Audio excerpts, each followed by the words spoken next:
El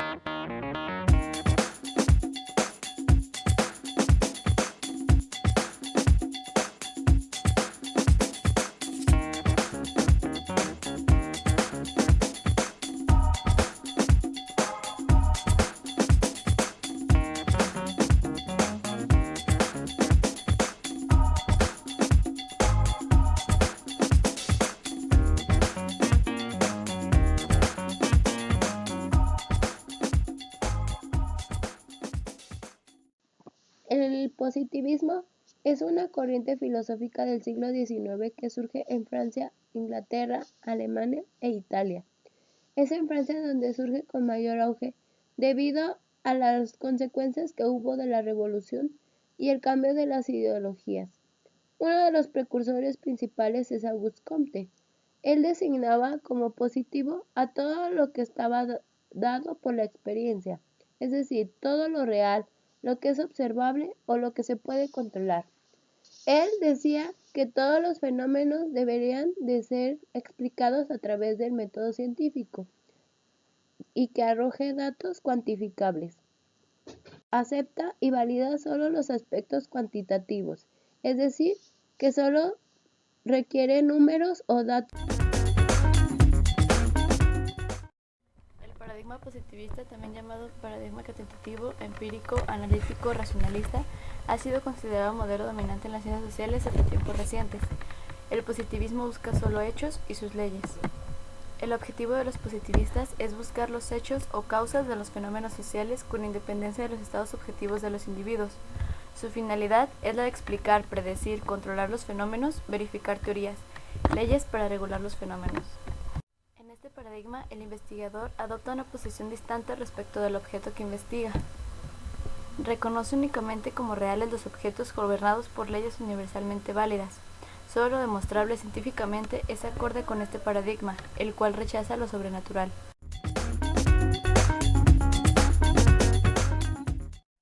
Para el paradigma positivista, la realidad existe y esta es objetiva. El único conocimiento verdadero es aquel que se obtiene utilizando el método científico, es decir, aquel que comprueba y confirma hipótesis. La relación del investigador y el objeto de estudio debe ser neutra. El hombre debe alejarse de todas sus creencias, recopilar únicamente datos cuantificados y cuyo grado de objetividad sea confiable. La naturaleza de los datos deben ser generalizados, confiables y numéricos, dado que la muestra de estos es holística y representativa. El paradigma positivista parte siempre de lo general a lo particular.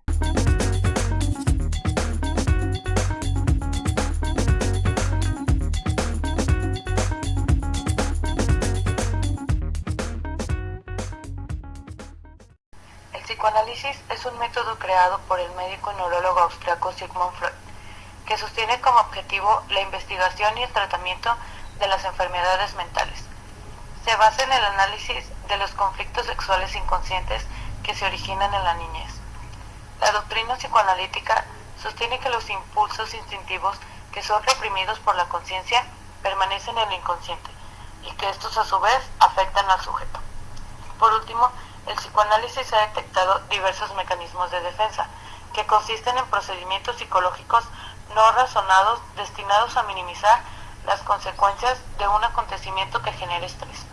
Estos son la represión, que mantiene alejados de la conciencia los elementos dolorosos; la condensación, los sueños que conjugan diversos fragmentos de un mismo elemento; y por último, el desplazamiento, que se da cuando las ideas se desplazan de un hecho inaceptable o peligroso a uno aceptable.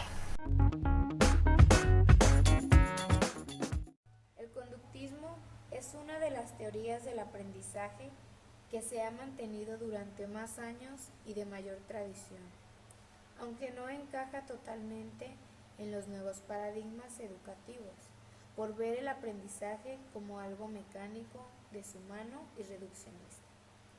El conductismo es una corriente de la psicología inaugurada por John B. Watson, que emplea procedimientos experimentales para estudiar el comportamiento observable, o sea, la conducta, pues considera que la observación externa es la única posible para la constitución de una psicología científica. De manera más breve, el conductismo es el estudio de conductas que se pueden observar y medir. Su teoría está basada en que a un estímulo le sigue una respuesta, siendo este el resultado de la interacción entre el individuo y su entorno. Aquí es donde aparece el condicionamiento, que es por el cual las respuestas de un organismo se relacionan con estímulos particulares. La conducta pasa de ser neutra a condicionada. Hay dos tipos de condicionamiento. El condicionamiento clásico es el proceso de aprendizaje mediante el cual se asocia un estímulo inicial, como el olor a comida, que provoca en el organismo una respuesta regular, como la saliva. El segundo, el condicionamiento operante, es el proceso por el cual una acción en particular es seguida por algo deseable o no deseable. Al realizar una acción, esta trae consigo consecuencias o resultados. Si el resultado de dicho acto es bueno, el sujeto repite la acción. En caso contrario, de no ser el resultado favorable o el esperado, la acción se omite y deja de ser realizada.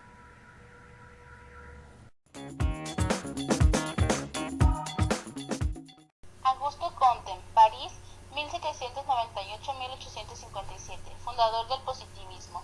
Su teoría dice que la política deberá convertirse en una política social, ya que en la época que él estaba se encontraba en una posrevolución francesa cuyo régimen político era estable y este buscaba la transformación de la política. También dice que cada una de las ramas del conocimiento debería pasar por la ley de los 3 estadios. La ley de los 3 estados de Comte está formada por la teológica, metafísica y positiva. La teológica es aquella en la que la mente busca las causas y principios de las cosas. En la metafísica es aquella en la que intenta explicar la naturaleza de los seres sin recurrir a agentes sobrenaturales. Y la positiva, en esta descansa sobre la ciencia y no sobre la superstición. Emile Durkheim, París, 1858-1917. Su perspectiva centra su visión en el equilibrio social, las normas que lo constituyen y las instituciones. El método que él utiliza consiste en la incorporación de una mirada desde afuera del fenómeno social a estudiar. Su teoría menciona 3 puntos importantes. El primero, se interesó por el estudio de las bases de la estabilidad social. El segundo dice que cuando una sociedad sufre de valores cae en un estado de anomia y los individuos experimentan un grado de ansiedad e insatisfacción. Y el tercero define los factores que le dan coerción y orden a una sociedad. Continuando con la teoría sociológica, les hablaremos de uno de los mayores exponentes del funcionalismo estructural, el sociólogo estadounidense Talcott Parsons. Su teoría de la acción nos habla de los actores y del estatus y el rol que poseen. El estatus hace referencia a la posición que tiene el actor en el sistema estructural, y el rol son las funciones que realiza el actor en dicha posición. Citándonos en el enfoque estructural de Parsons, su teoría nos dice que todos los sistemas deben estar estructurados, contar con el apoyo de otros sistemas y satisfacer las necesidades de los actores para que la sociedad perdure. Su teoría estudia la sociedad misma considerada en su globalidad, es decir, desde un enfoque macrosocial, busca las funciones esenciales que los individuos, grupos e instituciones desempeñan para satisfacer las necesidades de la sociedad y así sobreviva. Parsons creía que había 4 imperativos funcionales necesarios de todo sistema, mejor conocido como el esquema que él desarrolló, ágil. La A es por adaptación, hace referencia a que todo sistema debe de adaptarse al entorno. La G por goals o metas en inglés, que es la capacidad de lograr metas mediante la persecución de objetivos sociales y la movilización de recursos para este fin. La I por la integración, que toda sociedad debe de tener y la coordinación que debe de existir dentro de la sociedad. Y por último, la L por latencia o mantenimiento de patrones. Esto se refiere a los patrones culturales, es decir, las tradiciones, valores y normas que toda sociedad posee. Robert K. Merton desarrolla la teoría estructural funcionalista influenciado por Talcott Parsons. Dicha teoría hace algunas críticas al funcionalismo de Parsons, ya que Merton propone que no toda sociedad debe estar integrada y poseer el imperativo de integración, ya que puede estar desintegrada y sin embargo funcionar. También critica el término de rol hecho por Parsons, ya que Parsons decía que los roles eran exclusivos y dependían del estatus social del actor, y Merton nos dice que los roles no son exclusivos, un actor puede tener varias funciones o roles y la misma función puede ser desempeñada por distintos actores. Incorpora el término de disfunción en la teoría funcionalista para señalar los obstáculos para la adaptación del sistema. Y a diferencia de Parsons, quien estudiaba la sociedad con un enfoque macro, Merton analiza las sociedades partiendo de los grupos. Para Merton era importante tomar en cuenta la cultura, la estructura social y la anomia cuando la sociedad se es estudiada. La teoría general de sistemas. Esta teoría fue concebida por Bertalanffy en la década de 1940 con el fin de proporcionar un marco teórico y práctico a las ciencias naturales y sociales. Esta teoría supuso un salto de nivel lógico en el pensamiento y la forma de mirar la realidad que influyó en la psicología y en la construcción de la nueva teoría sobre la comunicación humana. Comencemos con la definición de sistema. Un sistema es un conjunto de elementos en interacción. En el caso de los sistemas humanos, el mejor ejemplo es la familia, o ya sea una empresa o pareja. El sistema puede definirse como un conjunto de individuos con historia, mitos y reglas. Estos persiguen siempre un fin común. Por lo tanto, todo sistema se compone de un aspecto estructural. Por ejemplo, los límites, elementos, red de comunicaciones e informaciones, estos engloban un aspecto funcional.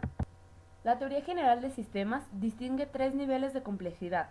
Estos son el sistema, el suprasistema y los subsistemas. El sistema es la totalidad coherente, por ejemplo, una familia. El suprasistema es el medio que rodea el sistema. Un ejemplo serían los amigos, o por ejemplo una vecindad, o la familia extensa. Y el subsistema son los componentes del sistema, es el individuo como tal. Como en todo, existen características generales de los sistemas. Una de ellas es la entropía, es decir, donde los sistemas tienden a conservar su identidad. Otra característica general es la sinergia, donde todo cambio en alguna de las partes afecta a todas las demás y en ocasiones al sistema. Un ejemplo de ella es la manera en que trabajan los engranes. Una más es la homeostasis, donde todo sistema viviente se puede definir con su tendencia a mantenerse estable, es decir, el equilibrio que existe en el sistema. Y finalmente la morfogénesis, donde todo sistema también se define por su tendencia al cambio. Existen 2 tipos de sistemas, los sistemas abiertos y los sistemas cerrados. En primer término, los sistemas abiertos mantienen unas fronteras abiertas con el mundo, es decir, con el resto de los sistemas, con los que comparten intercambios de energía e información. Y finalmente, los sistemas cerrados, donde hay muy poco intercambio de energía e información con el medio más amplio en que viven. Ahora vamos a hablar de antropología cultural. Es una de las ramas de la antropología, la cual estudia las características del comportamiento aprendido en las sociedades humanas. Observa las formas de vida, la estructura social, las creencias y los medios de comunicación simbólica que están presentes en una cultura. A su vez, la antropología cultural se divide en más ramas de estudio, como la antropología médica, la urbana, del desarrollo y la aplicada.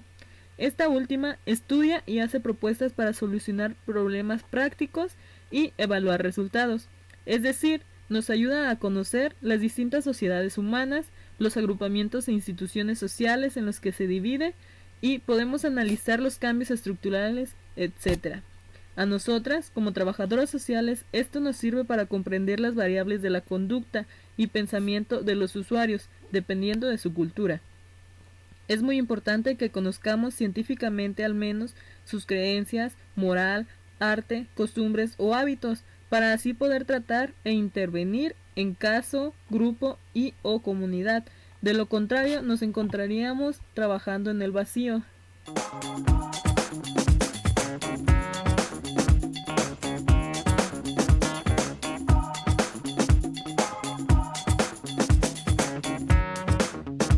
Modelo de intervención psicosocial. Es un intento por entender y explicar cómo el pensamiento y la conducta son influenciados por la presencia de otros y viceversa. El modelo de intervención psicosocial es, pues, una mezcla de conceptos propios de la psicología y las ciencias sociales, que tratan de hacer una representación simplificada de la realidad. Hamilton fue la precursora principal del modelo psicosocial, en el cual apremiaba la importancia de entablar una buena relación con el cliente, donde el trabajador social debe poner en juego todos los recursos y técnicas de los que dispone para realizar un diagnóstico, evaluación y tratamiento acertados. Hamilton pone de manifiesto que la problemática en casos es generalmente interpersonal así como social. Además, entre sus ideas se encuentra la necesidad de que sin el todo no podemos comprender las partes y sin las partes no podemos comprender el todo. Es decir, en un caso no solo es importante la observación del individuo, su conducta o sus emociones, sino también las relaciones externas, como la familia, su lugar de trabajo, entre otras. Para ello, es de suma importancia la observación directa del marco social y los elementos que le componen. Una vez obtenidas las características más relevantes de la observación directa, se hace un registro detallado y preciso, esto para que otras disciplinas lo puedan trabajar también. Modelo funcional, según Otto Rank. El núcleo problemático está en el trauma del nacimiento que produce la separación del sujeto del vientre materno. El sujeto va superando conforme se desarrolla su personalidad mediante el pasaje gradual o formas subliminadas o sustituidas del estado anhelado. Cuando este pasaje se realiza, el sujeto debe recurrir al apoyo terapéutico para resolver su proceso de autoafirmación. El trabajador social apoya este cambio ayudando en el proceso de manifestación de las potencialidades del sujeto. El modelo funcional se encuentra dentro de los modelos terapéuticos y esta se constituye por 6 puntos importantes. La primera es la identificación del problema por el mismo cliente. La segunda son los aspectos subjetivos de la persona en la situación. La tercera es la búsqueda del origen del problema. La cuarta es la búsqueda de la solución del problema por el mismo usuario. La quinta es la elección de decisiones.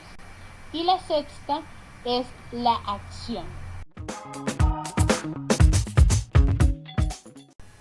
El modelo de resolución de problemas se enfoca en la teoría psicosocial de Erik Erikson y en el psicoanálisis de Freud para estudiar la personalidad del usuario. Busca aumentar la personalidad del usuario para que pueda enfrentar y resolver problemas. La metodología de este modelo es la siguiente. Primero se debe definir de manera clara y precisa el problema. Después se debe de analizar exhaustivamente el problema, es decir, buscar qué tipo de problema es y los factores internos y externos que lo causan. Enseguida se deben de evaluar las alternativas o posibles soluciones que el usuario puede hacer. Esto es hacer un abanico de posibilidades. Ya que se tienen las posibles soluciones, se le dan a escoger al usuario para que él elija la alternativa deseada. Por último, se lleva a cabo la alternativa elegida con la ayuda del trabajador social. Las fases de este modelo son la fase de contacto, la fase de contrato y la fase de la acción. La primera es la fase de contacto y es en donde tienen el primer contacto el usuario y el trabajador social. La segunda es la fase de contrato, en donde se identifica y define el problema con precisión.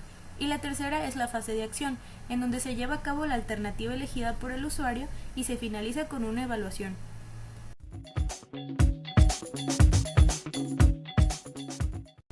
Modelo de competencias. Propuesto por Michael Porter en 1979, este modelo perfila un esquema simple y práctico para poder formular un análisis de cada sector industrial. Cabe mencionar que este modelo se enfoca más en el área empresarial del trabajo social, pero esto no quiere decir que no pueda ser utilizado en cualquiera de los ámbitos del mismo. El modelo de Porter postula que hay 5 fuerzas que conforman básicamente la estructura de la industria. Las 5 fuerzas componen un modelo holístico que permite analizar cualquier industria en términos de rentabilidad. Estas 5 fuerzas delimitan precios, costos y requerimientos de inversión, que constituyen los factores básicos que explican la expectativa de rentabilidad a largo plazo, por lo tanto, el atractivo de la industria. Las 5 fuerzas son: poder de negociación de los proveedores, amenaza de entrada de nuevos competidores, poder de negociación de los clientes, amenaza de posibles productos sustitutos, y los 4 en conjunto hacen la quinta fuerza, que es rivalidad entre competidores existentes. Estas 5 fuerzas se tienen que tomar en cuenta en una industria o en cualquiera de los ámbitos del trabajo social si se quiere llevar a cabo una buena intervención. Otro modelo son las técnicas conductistas de grupo. Retomemos a 2 de los autores que han trabajado sobre esta teoría. Uno de ellos es Pavlov con el condicionamiento clásico. Necesita de un estímulo y respuesta para adquirir la conducta. Se necesita entonces un estímulo neutro, un estímulo condicionado y una respuesta incondicionada. Otro de ellos es Skinner con el condicionamiento operante. Este condicionamiento dice que además de estímulo y respuesta, se necesitan de reforzadores y castigos para obtener la conducta. Por ejemplo, en el condicionamiento clásico de Pavlov, en un salón de clases, un niño levanta la mano para hablar. La maestra le da la palabra. Al observar esto, los demás niños comienzan a levantar la mano cada que quieren hablar. Esto se convierte en un estímulo condicionado para obtener como respuesta condicionada la atención de todos. En el condicionamiento operante, podemos poner de ejemplo un grupo de niños desordenados y que no obedecen a la maestra. Para disminuir esta acción, la maestra debe de dar un castigo. En este caso, el dejarlos salir más tarde de lo normal sería una opción. Así, ellos aprenden que esa conducta no es la adecuada.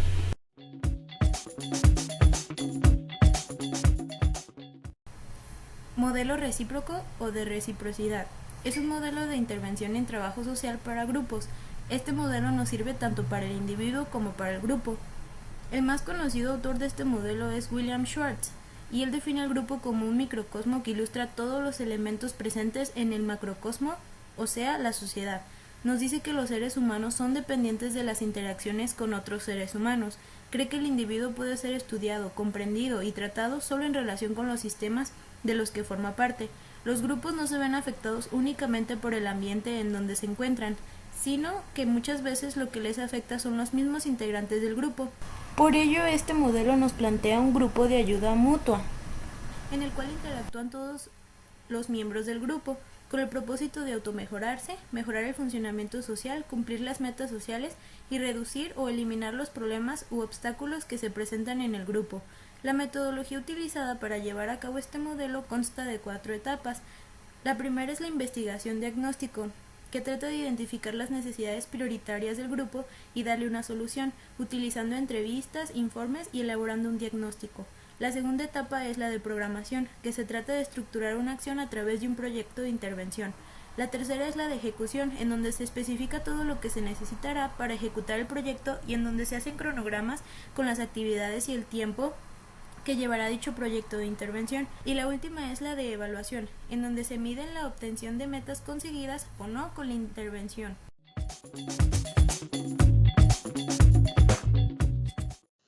El modelo remedial o asistencial tiene origen en la caridad, que es una de las bases de la asistencia social y que se estableció entre el siglo XIX y el siglo XX. Este estaba caracterizado por un Estado o grupo benefactor que buscaba la disminución, por medio de los servicios sociales, de las necesidades económicas de los grupos que estaban en estado vulnerable. Este modelo tiene 3 formas de intervención. Pueden ser de manera individual, familiar o grupal. Este consiste en brindar apoyo, ya sea de manera financiera o material, así como dar orientación a un individuo o grupo sobre las necesidades o problemáticas que se presentan en su comunidad o entorno. Para la satisfacción de esas necesidades, se gestiona con organismos gubernamentales o asociaciones, apoyos o programas sociales.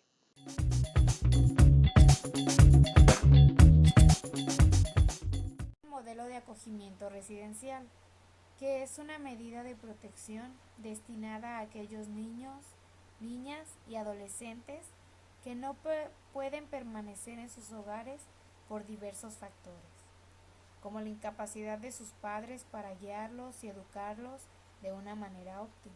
Mediante este modelo se les proporciona un lugar de residencia y convivencia que cumpla con el cometido de una adecuada satisfacción de sus necesidades, como protección, educación y desarrollo. El acogimiento residencial deberá disponer de un sistema de evaluación que permita la valoración del impacto sobre el desarrollo del niño o de la niña. El modelo de planificación social es un modelo que recoge el contenido tradicional de la organización comunitaria como método de trabajo social. Este modelo puso el acento inicialmente en la coordinación de los servicios sociales de una determinada zona para introducir posteriormente el desarrollo de programas y la planificación en bienestar social, vivienda, salud pública y educación. El objetivo de este modelo es la realización de tareas y la asignación y distribución de los recursos necesarios para la atención de las necesidades sociales de una determinada zona. Para ello, la estrategia utilizada no es la confrontación, sino la colaboración con la administración pública. Los límites de la comunidad pueden ser una comunidad geográfica o una subparte funcional o sector de la población. La comunidad es vista como organizada y con problemas particulares que solo le afectan a ella. La población en cuanto a clientes es considerada como receptora de servicios, activos consumidores que no participan en la determinación de la política y de la acción. Los profesionales asumen un papel de expertos que dirigen el proceso utilizando diferentes estrategias de consenso o conflicto, según el análisis del profesional respecto a la situación.